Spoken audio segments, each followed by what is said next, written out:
Hi everyone. I'm going to assume that people have begun to trickle in to the Zoom this evening, and I'm going to kick us off. So I am Charlotte. I'm Stephen's editor, and I'm so happy to be here with you tonight. I wish that we could be together in a bookshop or a pub to celebrate the publication of this brilliant book, this beautiful, brilliant book, but maybe for Stephen's next book. And hopefully there will be plenty of real world events to look forward to in the coming months.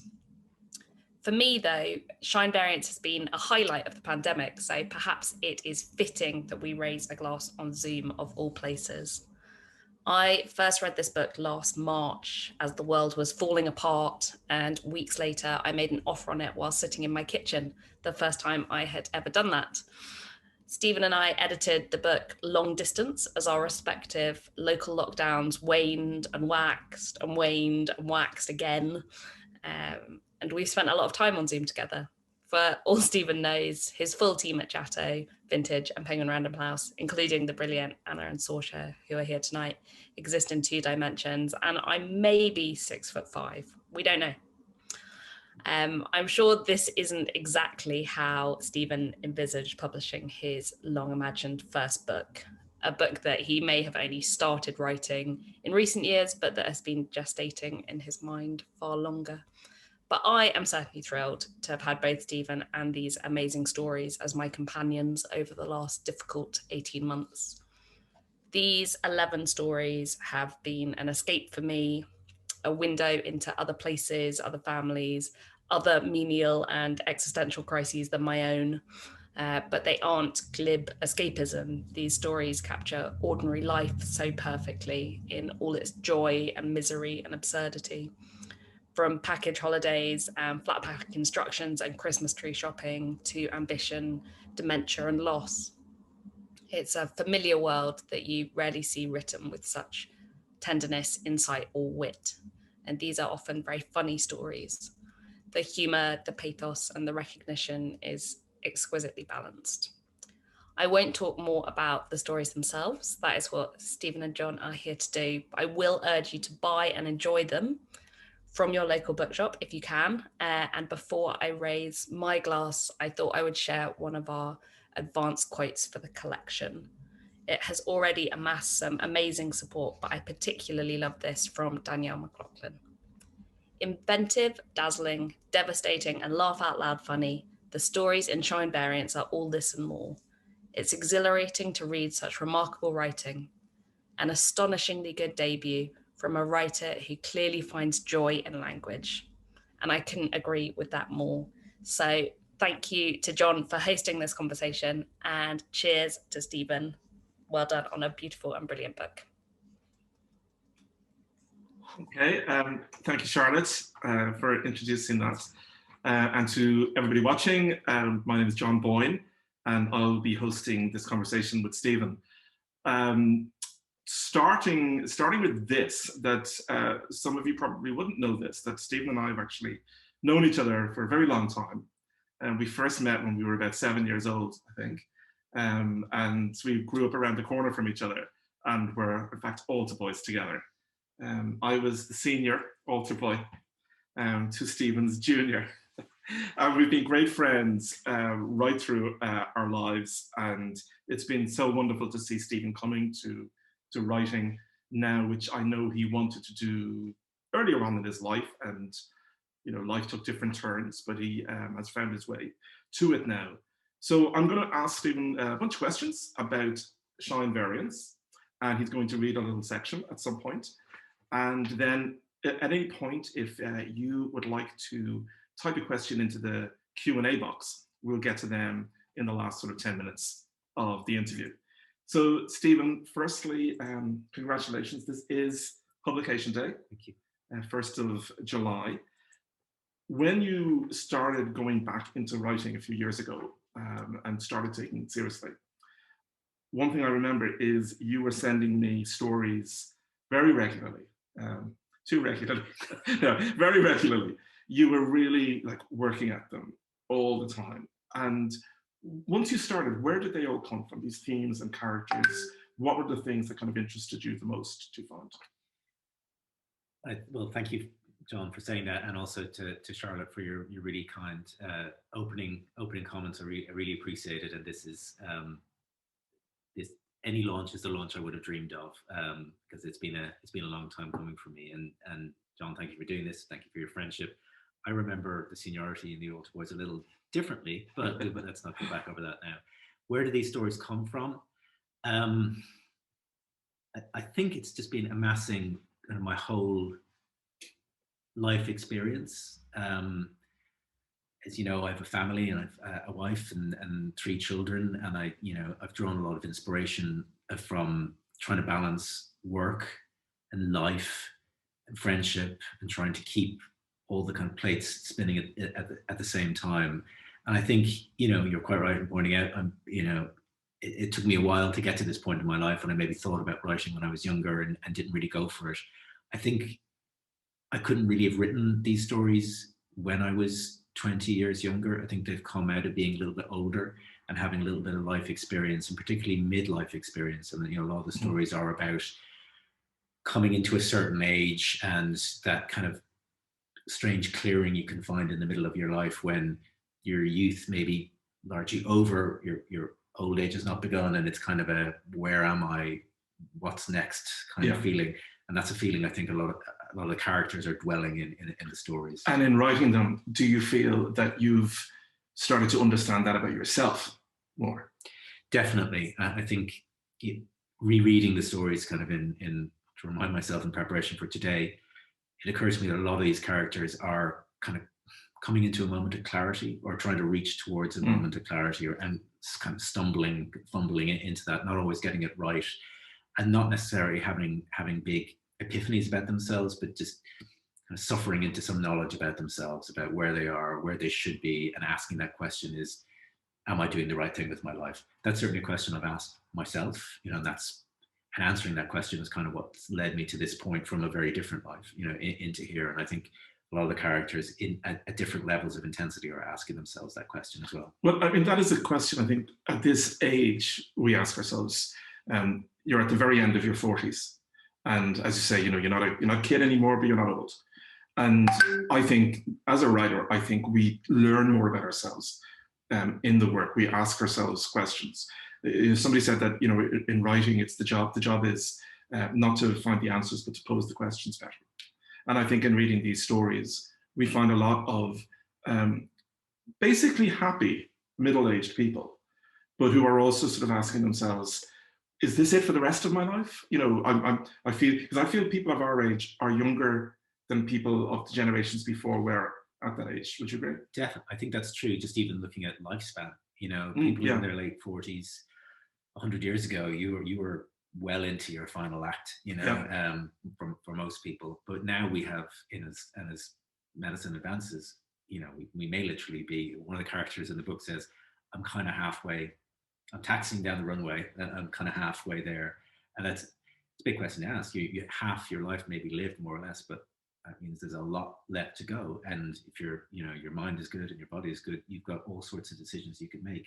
But I think that's a challenge for a lot of the characters in the book is, like a lot of us, we go down a certain track, and the expectation is stay in your lane, keep doing what you're doing, do not. And you don't have to. You don't have to. Not in this, not in 2021. No. But so many of your stories deal with family life. You have a wife and 3 children. In writing these originally and in coming up to publication, say when you knew that they're not just going to be something that's sitting on your computer, how risky did you want to be? Was it something that concerned you? How personal you wanted to get? I think writing has to be, in my experience so far anyway, writing has to be personal for it to work, or at least the feelings in it have to be real. The situations absolutely do not. So I think the thing that I'm always trying to do, and I assume every writer is be true to an emotion and be true to a feeling, but abstract yourself from facts and so on. And I probably was trying things out and exploring where that line is, and I'm probably still exploring it all the time. But I wanted to be honest about it because, my wife and my children know that I write, and they know that I write about wives and children, and they're okay with that because they know it's not them. They know these are just abstracted situations. So I'm trying to pull out to the universal of everybody who's been experiences where, you know, they're maybe like trying to get a job done, or they're under pressure at work, but their kids are asking something at the same time, and how that can kind of pile in on you. You know, there's nothing spectacular about that. That's kind of what everybody lives most days. But I think that's where the truth is, you know, trying to deal with those things and trying to do the right thing and, you know, figure it out as you go, like we're all trying to do.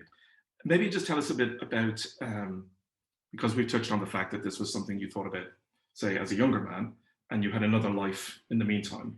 Maybe just tell us a little bit about that life and the moment maybe where you said to yourself, I want to go back to what my earlier plan was. So as you know, I've always kept diaries. So, you know, I have been writing probably since I was 9, but completely notes to self, completely privately. And I think I'd announced with unbelievable notions to my mother when I was 9 or 10 that I wanted to be a writer. And she said, I did that too. Yeah. Not to your mother, it's my mother. It's strange if you did. Yeah. She would have said, go for it. But she said to me, is, you know, off with you if that's what you want to do. And then I remember thinking, I don't know anything. I have no experiences except what's happening to me every day. So I wrote every day in my diary, and years and years of that. You loom quite large in many of those early days. But what I realized when I was doing that was I quite like writing things down. I'm not just transcribing events. I'm trying to tell a story. I'm trying to put a little bit of a shape on it. But I ended up going into business. I ended up going into IT and emigrated to America, kind of fell into a career in digital learning there. And I stayed with that. I stayed with that through, you know, a big chunk of my life, like 25 years of it. Still scribbling away in my diaries on the side, trying the odd little thing here and there, but never really quite going for it. I think when I reread my diaries now, there's a lot of me saying, I should be doing more. I should be trying this. I should be putting it out there. I think what was holding me back was fear. I was just afraid of, will people just think this is silly, and why are you doing this? You have a job. You have success in another part of your life. Why would you upend yourself like that? Well, you can also have to wait for the right moment. That's true. You know, if it had been right then, maybe you would have done it then. Yeah, you know, that's true. That's true. You kind of just have to let life play out the way it plays. I think I had to let experiences simmer with me. And as I was saying earlier, you know, a lot of these stories, they would not have come to me back in, you know, when I was 22, because my context has changed, my circumstances have changed. So they built over time. To answer your question about when did this moment happen, a few years ago, I just wrote, and I'm totally honest with people, is I wrote in my diary, I'm having a bit of a crisis, you know, and you can call it midlife crisis if we want to be kind of cliched about it, but it wasn't about my family or my life or anything like that. Everything was great except this one thing that I'd just been ignoring or pushing under for years and years. And I don't know why at that exact moment, maybe it was age, or, you know, moving back to Ireland, having been out of the country for 25 years. But I just said, if I don't do it now, I'm going to end up regretting this forever. And I got to that kind of inflection point where the fear of trying and making an idiot of myself was less than the regret of never trying it, you know. So it was just do it. I think the mark of a real writer is somebody who just has to write. Yeah. That even after all those years, it's still jumping up and down in your head and saying, I've got to do it. And no matter what the consequences, whether, you know, I'll be honest with you that when we first started talking about this, I don't know, 5-6 years ago, you've always been so successful in your life and you've achieved so much in your life that I worried, what if this didn't work out? It would be a surprise for you because you wouldn't have experienced that before. So it's interesting that you say that you were conscious of that possibility. I was, and I experienced that as a reality. I mean, when I started, you know, the Irish Writer Centre, I did a few courses. Well, I wanted to ask you about that because I know you did some courses. You did, as you say, Irish Writer Centre. You did a Stinging Fly course. Yeah. And maybe just talk, because I'm sure there's lots of people listening who are aspiring writers themselves and thinking about courses, and how you chose the ones that you chose, your nerves or how you felt going into them, and you know how they worked out for you. Yeah. So I did a few at the Irish Writer Centre, run by the Stinging Fly, and I would I would strongly recommend to anyone who's thinking about writing or aspiring towards it. Well, it worked for me. Do a course, because it does a couple of things. It took me out of a place where I was just kind of doing this in my room with no sense of if this was anything or whether it was going anywhere, into a place where it's taken seriously. You know, people are actually saying, bring your work, and you have a deadline. You must present something next Tuesday, and then we're... The deadlines is what's most important. You have to actually write. It's amazing how much I managed to get done at 3 a.m. before the deadline, having not done anything for 10 years prior to it. You know, I respond to pressure and deadlines. And so you got to get something done by a date, and then you're going to analyze it with 8 to 10 other people who take it seriously. And for an hour and a half, and sometimes an excruciating hour and a half, it's you kind of laid out on the table to be examined by people who are, you know, jury of your peers. And it's an exhilarating and also mortifying thing to do. I mean, I came out of a lot of the early sessions of those courses, and a lot of the people from them are still my friends. We still meet every 2 weeks, the COFO group, and you know, we were all like almost like survivors of this onslaught of each other, but rightly so, because the work wasn't good and it needed to be. Well, it's a very better. personal thing, and you're putting it in front of strangers. Yeah, and I think that's the right way, because ultimately, when you publish the book, it's going out to strangers. Yeah. It's being reviewed by strangers. It's being read by strangers. Yeah. It's not just about your family and friends. Yeah. So, but I've always found, because I did those courses as well. I did courses when I was a younger man, and I taught on those courses. And I've always found that you learn more from reading other people's work.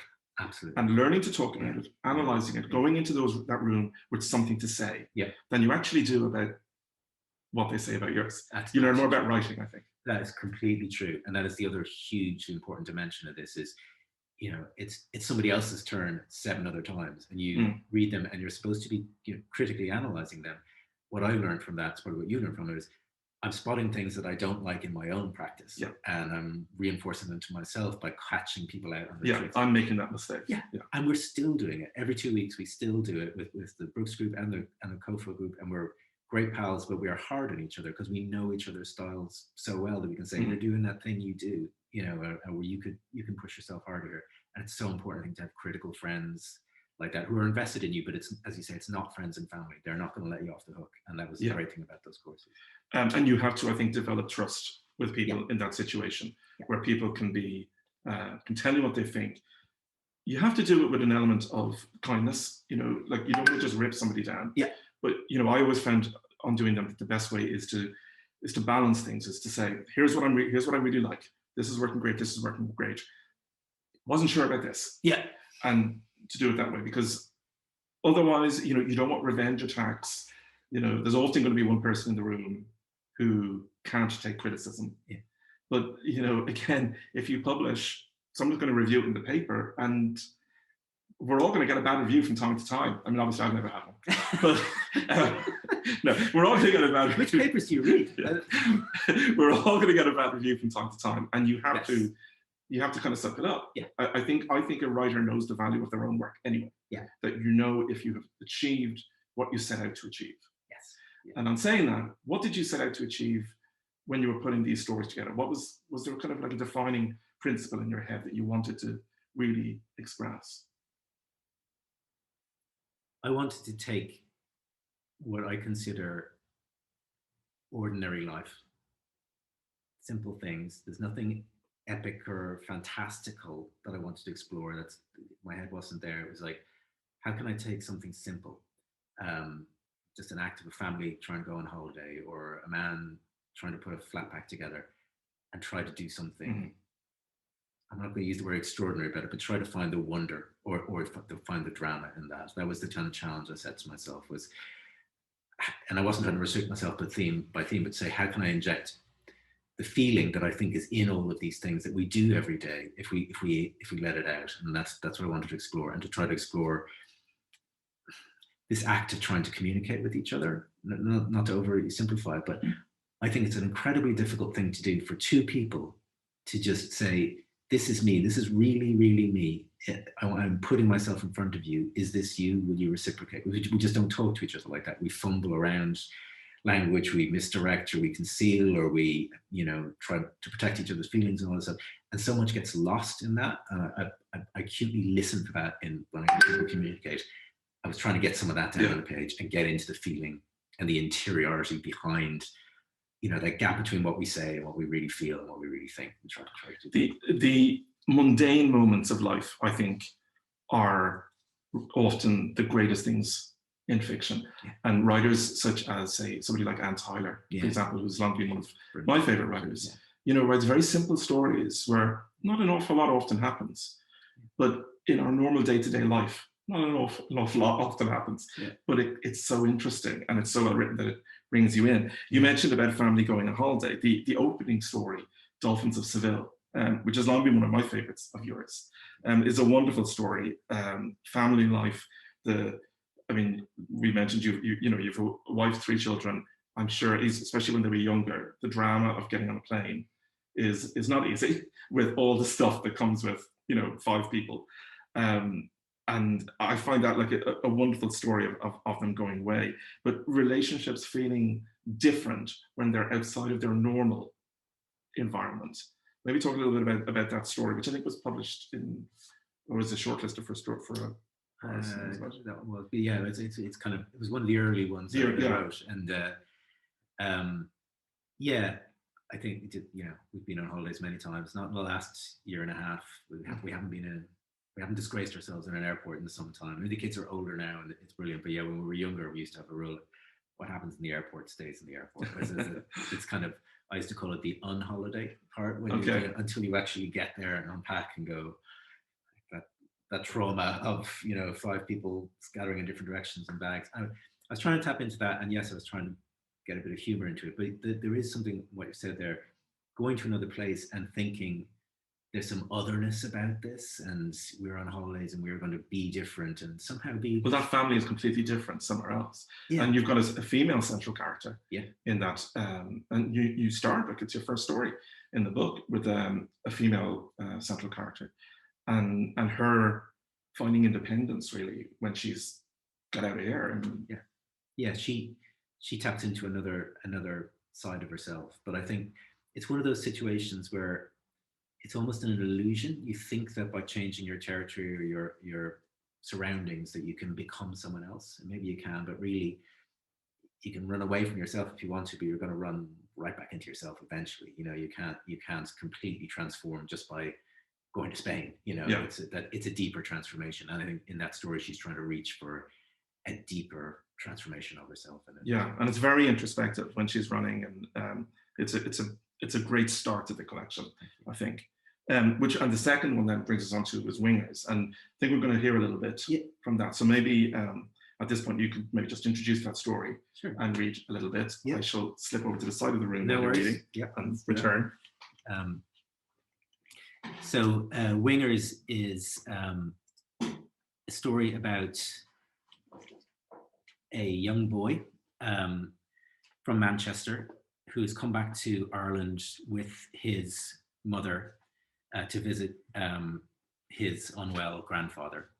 I think that's probably all you need to know, except it's in his voice. So it's a first person voice of about a 9-10-year-old boy. And he loves football, so it's a shameless Euros 2021 tie-in. So cheer along at home if you like. So I'll just read from the start for a few minutes. In most boring room ever. Have Mam's phone, but no signal. She's in with Granda and not allowed in, so nothing. TV on, but it's horses, and sound down and not allowed to change it, so nothing. Go outside. Must be internet somewhere in this stupid place. In the garden, kicking ball against garage. Move around, hold phone up, no signal. Do they not have internet anywhere in this stupid country? Maybe just one computer in the president's house and everyone gets like 5 minutes a year? My uncle sends to Mam, you need to come back. It won't be long now. I saw it first. It could have deleted and we wouldn't be here missing the final. And I was in the starting 11 for once, but didn't delete. Then on plane here and bus to nowhere place, and now nothing but wait. Might be today, might be tomorrow. He's rallied, he's failed, he's taken a bite, he's asking for you. I hate this. Now who are these two wearing Liverpool tops just wandering in? Sneak attack on me? Punch one of them? I'm not going to come easily.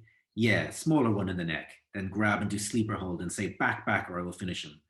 But bigger one, bigger than me, so don't. Are you Harry? Big one says.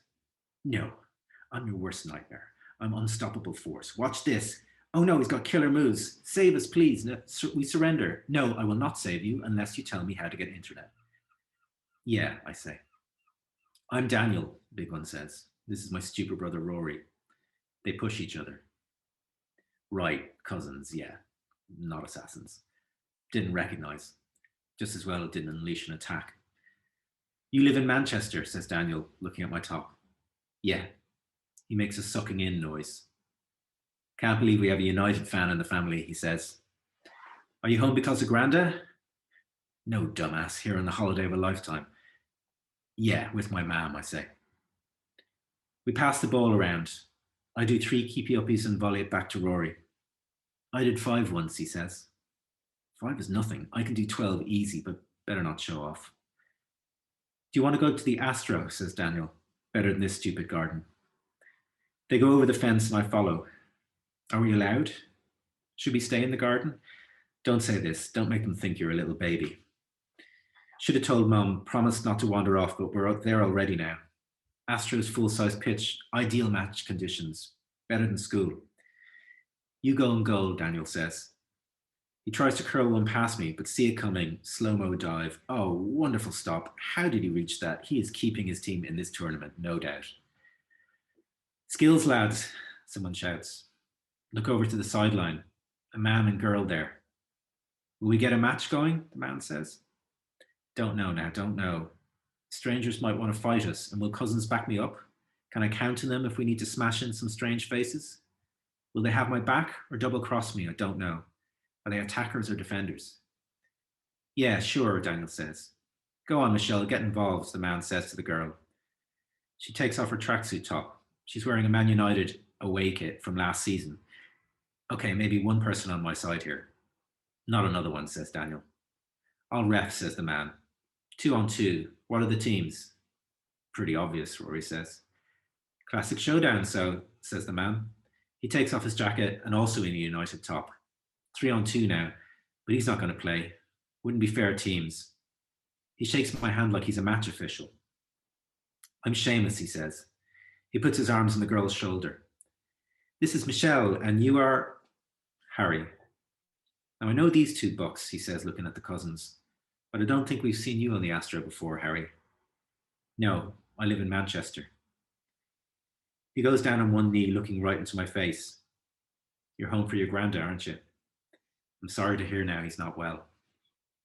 You're sorry. Well, try missing school final and playing with no skill cousins and no internet and now a girl. Where do you normally play, he asks me.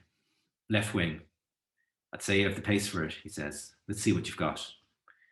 He throws the ball up. Michelle wins it and goes around Daniel easy. He's chasing, but he can't catch her. I make my run. She plays it long. I run up the wing. It lands in front of me, perfectly weighted. Daniel closing in on me. She's run into space and I cross it over. She slots it in bottom left. Liverpool caught badly at the back. Magnificent link up. One to save her. Don't celebrate. Just nod at Michelle. And she nods back like we were a real pair of assassins, even though she's an away kit from last season and nobody from school saw it. We do it again and again, tearing through weak defence. Rory looks all red like he's going to cry. It's not fair, he says. That's not fair. You're being outclassed. She's got a great touch, I want to say. Maybe not beat cousins by too much, might get me later. So glad when Seamus says that's full time and brings us all into the middle. Good performance out there, he says. All of you. Liverpool, solid stuff, but you need to clear your lines. United, that was some great chemistry. Fantastic work rate, young man, he says. Sounds like a TV pundit, and I like the way he's being serious. It is serious. Cousins head down, saying nothing, not gracious in defeat. Losing at home, always hard on the big clubs. The tradition at this pitch is the winning team does a lap of honour, he says to me and Michelle. Just me and her going around. She can run faster than me, but she's going slower because it's hard to run and talk, and we've just played a full match, so we are not at peak fitness. You support United, I say? Yeah. They're your dad's team too? Yeah. He's a good ref. He did a course in it. He's a coach too. Is he your coach? Yeah, under 11s. Imagine having a dad who was a coach. All the extra skills practice. No wonder she's got such a good first touch. Did you ever go to Old Trafford, she says? Just once. Did your dad bring you? My dad's not around. Where is he? Not part of our lives. Not going to walk in the door. No, don't know where he is. It's just us. Isn't that good enough for you? It's more than a lot of people have. Please stop asking me. Please stop, will you? Just not around, I say. My mum and dad are separated, she says. Don't know if she's saying it like you're not the only one, stop moaning, or you're not the only one, it's okay. Could be either or both, or just saying it. Who do you live with? Mum in the week, dad on weekends mainly, she says. Dad weekend seems like a really good option for match day training, one-on-one time. Set pieces give her the edge. When we get back around the pitch, it's just her dad. Where are Rory and Daniel, I say? They went back to your granddad's house. He says, do you know the way back yourself? Quitter, loser, scousers that can't take the pressure at this level. I look over at the fences. It's that one there, Seamus says, pointing. I know, yeah. He's doing keepy-uppies, 18, 19, 20, balancing the ball on his back. This is YouTube level. Do you want to practice some set pieces, Prince Harry, on loan to Ballyhaunis from Man United? I want a chance to work on skills, but I should go before someone comes looking for me. I better go back, I say. Well, if you want a session sometime, we're out here most days.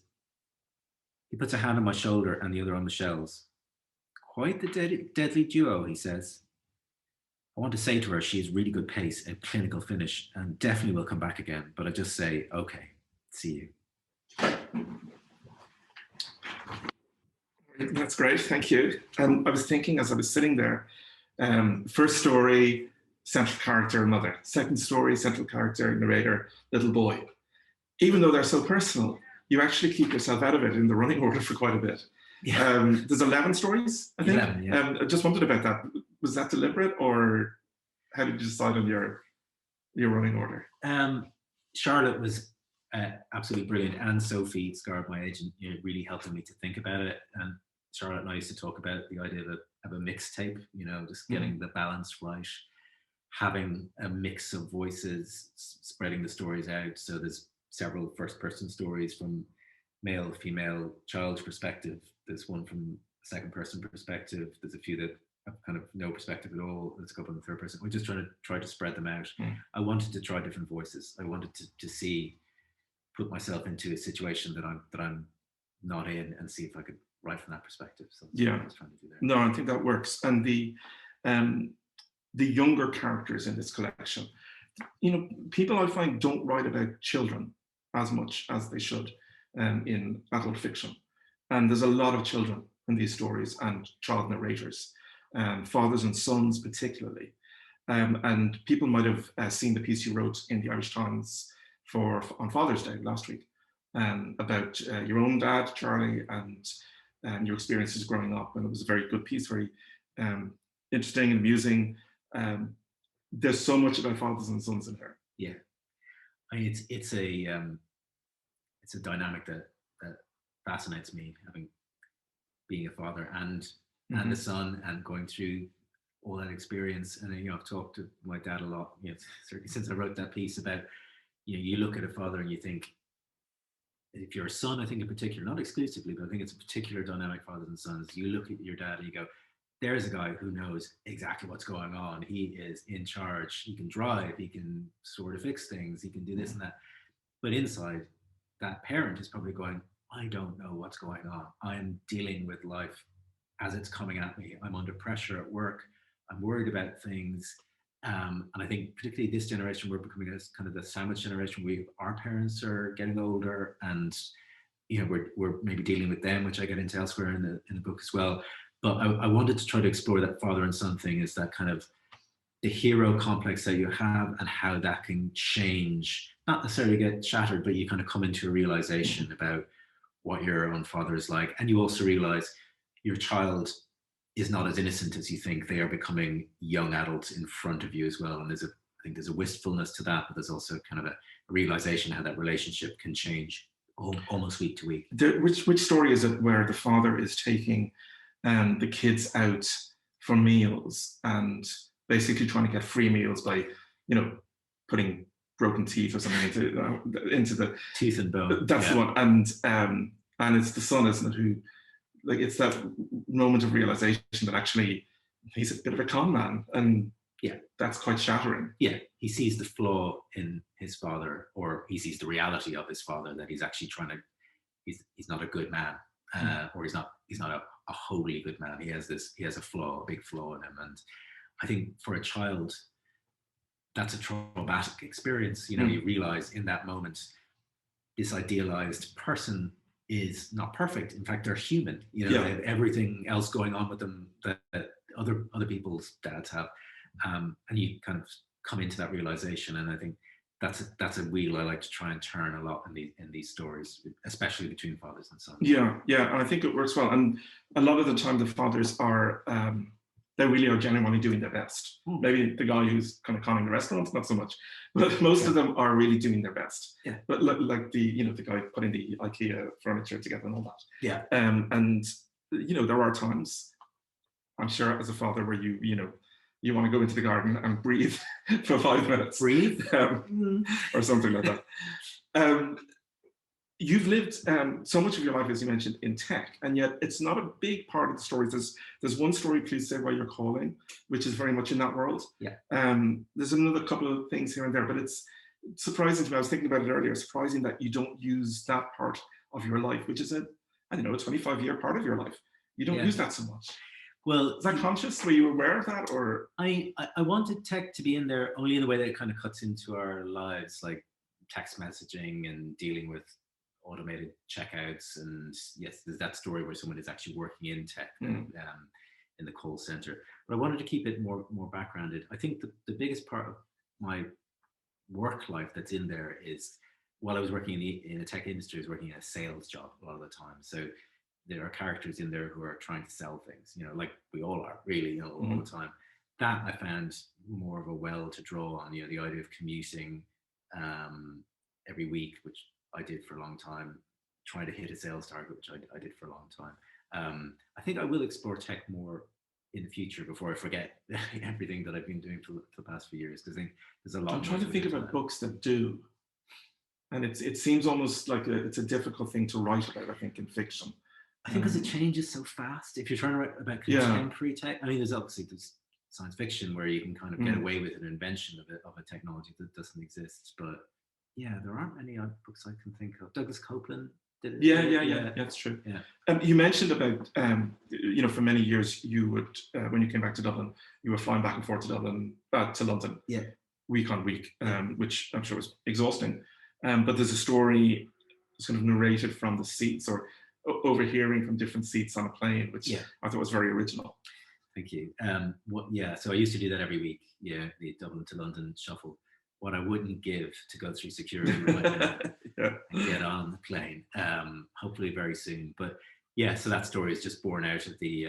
So I used to do it every week, and I would see the same people at the airport every week. Of course, because there's so many people. All looking exhausted. All probably getting that Sunday night jitters that I used to get, kind of knowing, I've got to get up at 4 a.m. and get to the airport, and you start tightening up around then. But it's a very shared experience, and I found a lot of people had their regular seats on the plane, and it was more like a bus than anything else. So there's a comfort in that. You're all kind of doing the same thing, but it's a very isolating thing to do as well, to leave, be gone for half the week, and then I come back, It's two lives. It's two lives. You're living two completely different lives. Tell my London family about it. They haven't seen me joking. But you have to split your head in half, and it's a very strange thing to do. Tell me about the books and authors that have influenced you, or that you've loved the most from childhood up. I mean, not all of them, but like the ones that stand out in your brain. Yeah. I was not a great literary reader when I was young. I read a lot of Doctor Who novelizations. I remember all your Doctor Who's in your bedroom windowsill. That's right. I must have had 50 or 100. They were brilliant, though. They were really well written for a 10, 11-year-old. They were fantastic. Great characterization in them, and Enid Blyton and all of those books. I think that the first kind of grown-up books that started to influence me, probably ones I was kind of came across in school. I was thinking earlier about you remember Exploring English? Yes. That book we did for the Intercert, the red arrows on it. That was the first time I ever read a short story. It was in that book. And it's a brilliant anthology. Like there's people like like Sean Phelan, Frank O'Connor, Mary Lavin, and the one that really made an impact on me was Brian Friel. You know, his short stories in that book were really, there was just such an interiority to them, and I thought this is an amazing format. And I liked that they were short. You know, I liked doing so much over 4 or 5 pages. It really, really impressed me. So they stuck me, and all of those writers kind of went into their collections afterwards. And it was quite an Irish-centric collection, so that was kind of where I kind of discovered writing first. 2 big writers then for me after that were John Boyne, a huge influence on me, someone who just has an amazing control of language, and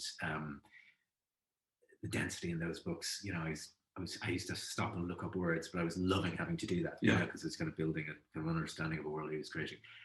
And he's incredibly productive. Yes. You know, especially in more recent years as he's got a little older. You know, his various personae, John Banville, Benjamin Black, and you know, he's been doing at least a book a year.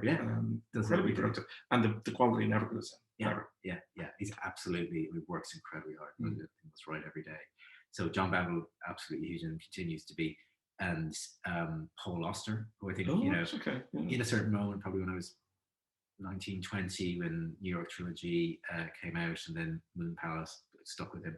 And again, it's all about invention, exploration, America, you know, and it was kind of, there's no small part of me wanting to go to America. It was reading those books, him and David Mamet. So I read a lot of plays as well. I was big into playwrights. So well, you were acting a little bit when you were acting, so 20s. Yeah, so when I was in college, I was in drama stuff, and I did a lot of plays there, and so got exposed to a lot of Beckett, Mamet, Pinter, Brian Friel again, and those were all big. And didn't you work with Conor McPherson? In the early part of his bizarre, you know, confluence of people. There's a lot of great people in those years of Johnson, of which I was not one. I was a terrible actor, but Conor obviously has gone on to be incredibly successful. Willie White, who runs the Dublin Theatre Festival, was there as well, and Jim O'Hanlon, who I told you about, he directed Trying, Ailish Cure, was doing lots of stuff. A lot of amazing people coming out of that period, and they're all still working as well.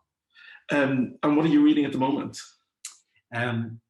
So I've been reading a lot of contemporary Irish fiction, kind of not surprisingly, just keep because you're going to run into them at the festivals and to say nice things. But I think it seems to be in really good shape at the moment. So I loved White City. That's really good. It's an absolute riot, brilliant, and it's so brilliant to see him come back and bring this brilliant book to the table.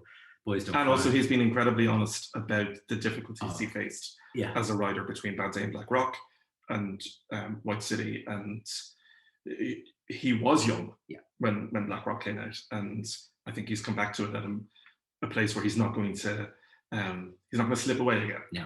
You know. And that article was so honest. Really good, it was kind of terrifying, because it was a real lesson to me, thinking just because you put a book out doesn't mean you got to keep working. I always say when I talk to students in courses that it's incredibly hard to get a first novel published or first book published, but it's even harder to get a 4th or a 5th or a 6th. There's an awful lot of debuts, and there's not as many kind of long termers, and that's what you really have to, not you, but one has to really work towards. But White City, terrific. White City is great. Boys Don't Cry by Phoenix Scarlett, loved as well. I've been trying to Louise Kennedy's collection, which has gotten so much great praise. End of the World is a Cul-de-sac. That's an amazing book. I do try, in the midst of doing that, go back and look at some older things as well. So I reread Restoration by Rose Tremaine. I love Rose Tremaine. It's such a brilliant book, and it's so funny. It's so funny, and it's like I'd recommend that book to anybody. She's wonderful. She interviewed me for my place in UEA. Oh, really? All those years ago, yeah. Wow. She was interested in that. She's incredible. So I love that. I've started rereading David Copperfield, which I know that's not contemporary, but there's a reason, as you said before, there's a reason these books last. And it's a very modern read. It's a page turner. Along. Yeah. And because I guess which I think is the greatest compliment you can give any book. Yeah. You know, I always say, like you mentioned John Banville. Yeah. To me, John Banville is a page turner. Yeah. You know, because you want to know what's going to happen next. Yeah. It's so rich, it's so full of story and language. Yeah. That it's you know, page turner is exactly what I call it. Yeah. So those two are in the mix at the moment, and then just constantly consuming more. And you know, when we were talking about the creative writing courses earlier that you're doing, we forgot to mention it's actually your group has been pretty successful. The CoFo group, big shout out to them. It's been incredible. How many now have you?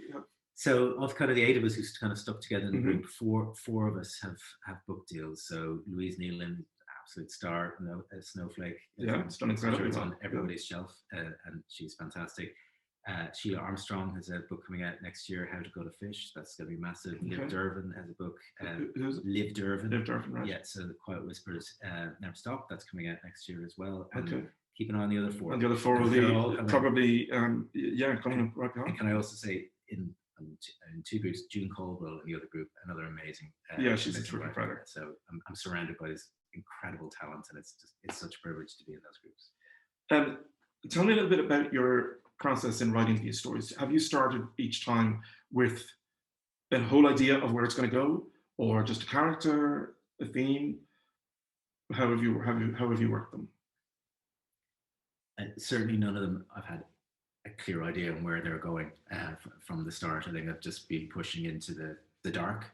I think I've had a certain feeling in a few of them where a moment I want to get to, which might just be as an image. So that IKEA one, the Wonder House story, I knew I wanted a guy kind of collapsed under a flat pack.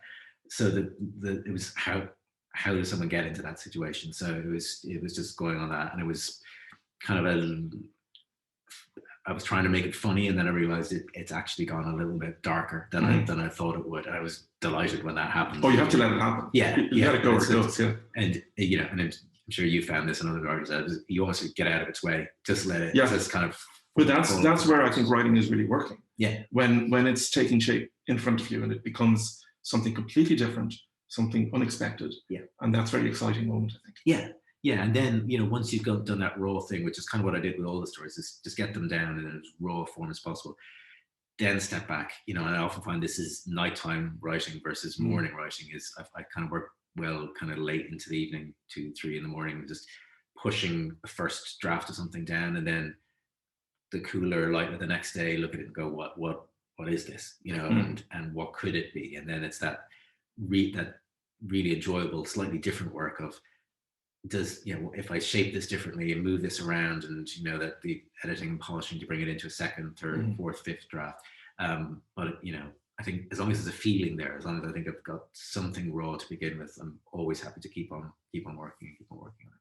I'm going to ask you one more question before we take some questions. We have quite a few there. So you mentioned humor there, and anybody who knows you, you are a very funny person in real life, and not on Zoom. Not in real normal life. You know, you've always got the quip. It's not annoying at all.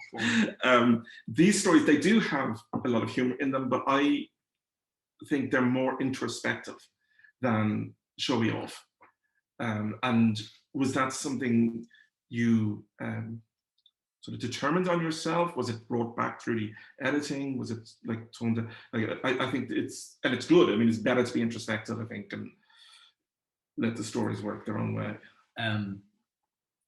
Yeah, I think in trying to bring humor into the book, I certainly didn't try and approach any story and say, I want this to be a barrel of laughs. And I want people to, I don't like it in books or fiction in general.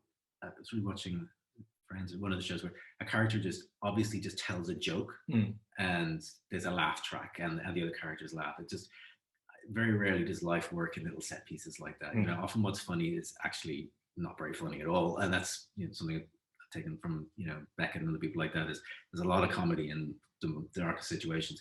But also, I think a lot of the humor I wanted it to be kind of lands without that laugh track. You know, it's like, it's raw. It's it's someone saying something to themselves without realizing the comedy of the situation that they're in, or kind of looking away from something and saying something, you know, privately that they couldn't possibly say publicly. That humor I find, and maybe that's kind of my humor, is I'm more interested in the kind of the slightly sly, some would say smart ass remark that kind of slips into the conversation. Who says such a thing? Who indeed? Rather than the big, here's the gag, you know. Yeah, so and I think they work better for that. Yeah. We've got about 10 minutes left, so we've got some questions. So I'm going to just read some of these out, and let me see now. That just says you can. Oh, sorry. Here's the Q&A. From Louise Neelan.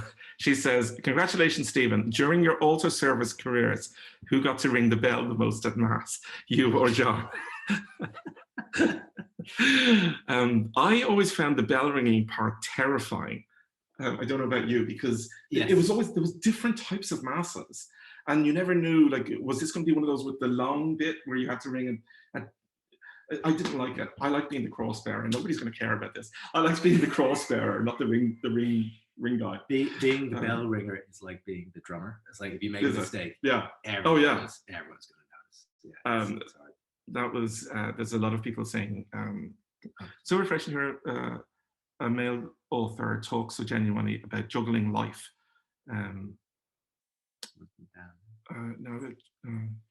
Here's one. Now that John and you confirmed that you are extremely old, I'm not sure to confirm that, but is there a particular story that tackled the subject you have thought about much of your adult life?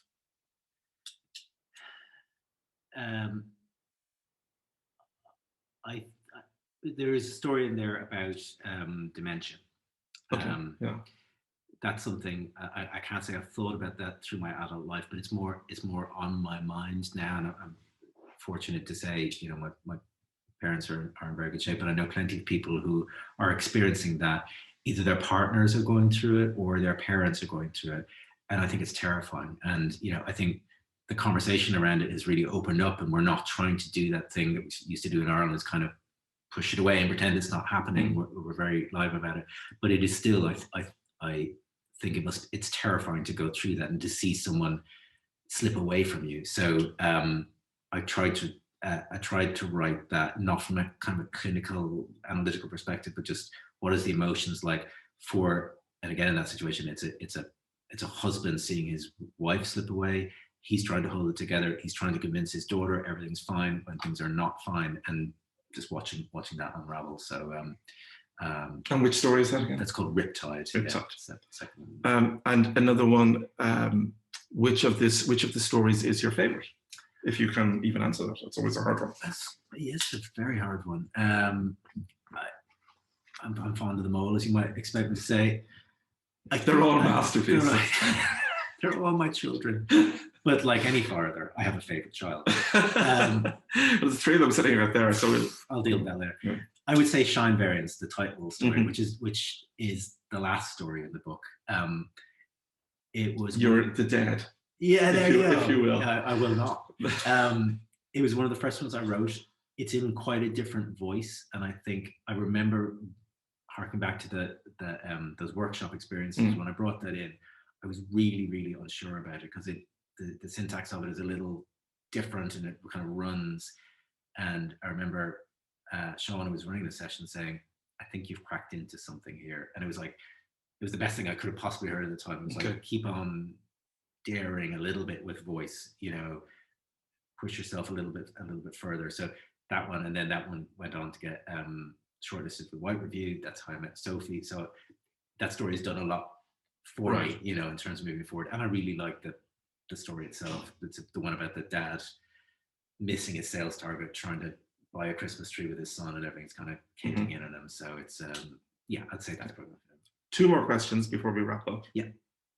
And you may have just answered this, I'm not sure. Which was the first story to get published somewhere? Shine Variance. Yeah. And you know, it's always an incredible moment for any writer when they first get something published, and it feels like you're not wasting your time, and some stranger has actually validated you. Maybe just tell. I always love the moment of when a writer talks about the first time they get published, and also the first time, well, when they get the phone call saying the book is getting published. Maybe just tell us that one. So that was on the back of that competition. Shine Variance was part of. Sophie, my agent, picked me up, worked on the collection for a good 6 months. After that, Then it went out, and then pandemic hit, and we were just not sure what was going to happen, if everyone was just going to disappear and not buy books or anything like that. When she got the phone call, I was sitting right here in this room we're in. I called my dad. I have written about this, so you won't mind me saying it. But I was still working a day job at the time, and he said, "That's great. How's business?" And I was like, "Put Ma'am on, will you?" But no, he meant well by it. He meant well by it. And sorry, there's a couple more questions in the Q&A.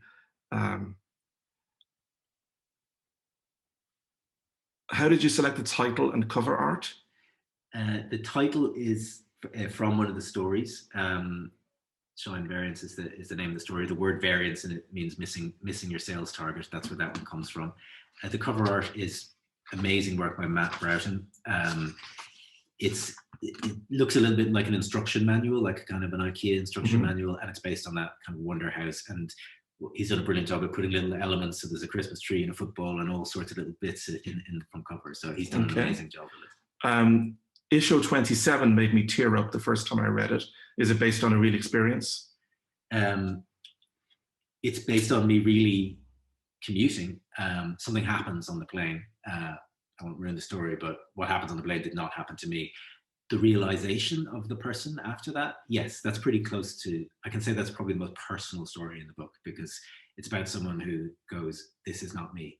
What I'm doing is not me. I need to do something else. And I'm like what you were saying earlier, but yeah. So that's all. One from Anne Griffin, of course, who's the author of When All Is Said and Listening Still, two wonderful novels.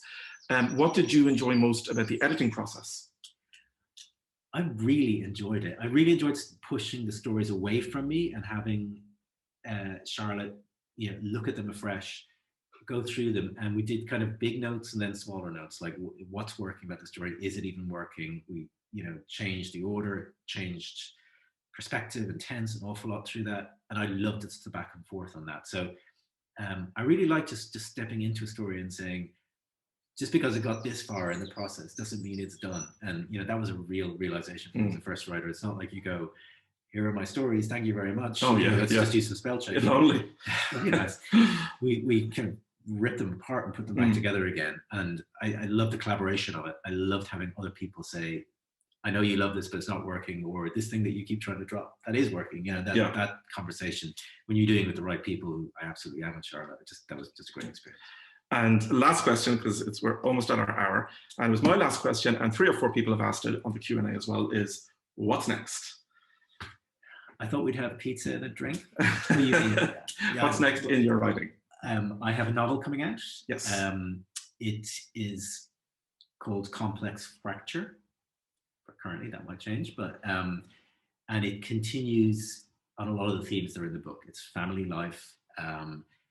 It's exploring people going through a crisis that doesn't look like a big deal, but is a big deal to them, how they interact with other people. And there's a lot of kind of social relationships between different families, and there's a lot of football in it again. And it's about people. Which is weird, because you're not even a football guy. I'm not very good at football. And Cormac is, but my son is very good. Yeah. I'm terrible at it. So there's a lot of standing on the sideline and looking at football, and that's where I do a lot of my thinking about, well, what would this be like if people took it really seriously? So that's kind of good. Between driving around and standing on the sidelines, I do a lot of reflecting and thinking about it. But yes, A Complex Fracture is a novel. It'll be out.